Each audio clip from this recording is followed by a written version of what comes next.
Now, next up at the Chichester Literary Festival, we've got an incredibly special guest for you. He's reading an excerpt from his new autobiography. Please put your hands together for Noo Noo from the Teletubbies! Oh, the kids are good, yeah?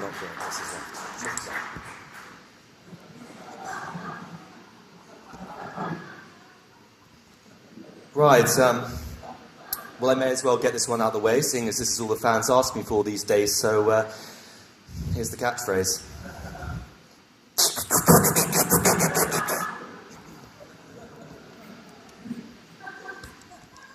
Chapter 6.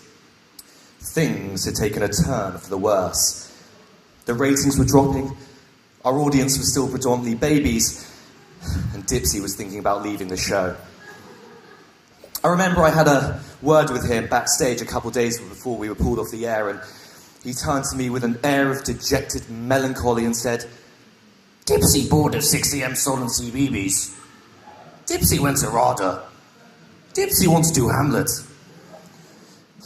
He had an audition with the RSC that morning, but it was the same old story. They said the giant television screen in his stomach made him incompatible for the part of Rosencrantz. The entire cast was unhappy, and I was no exception. The Mirror had just published an exclusive on my addiction to Tubby's custard. I was slurping the stuff practically daily, and well, looking back on it, it was almost certainly illegal for the producers to force me to slurp it all up.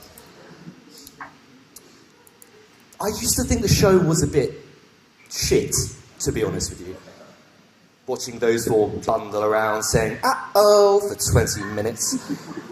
But when I was high, it was fucking awesome. Yep, things were falling apart all right, and the nail in the coffin came when Tinky Winky was fired.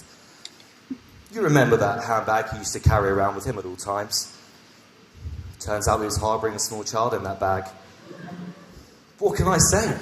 It was the BBC. These things happen, all right? We just had to get on with our lives. I did a lot of travelling in Southeast Asia. My career was down the pan, my social life in tatters, nothing a few ladyboys couldn't sort out. Yeah, no, the glory may well have been over, but I was still the Noo Noo, but a new Noo. Thank you.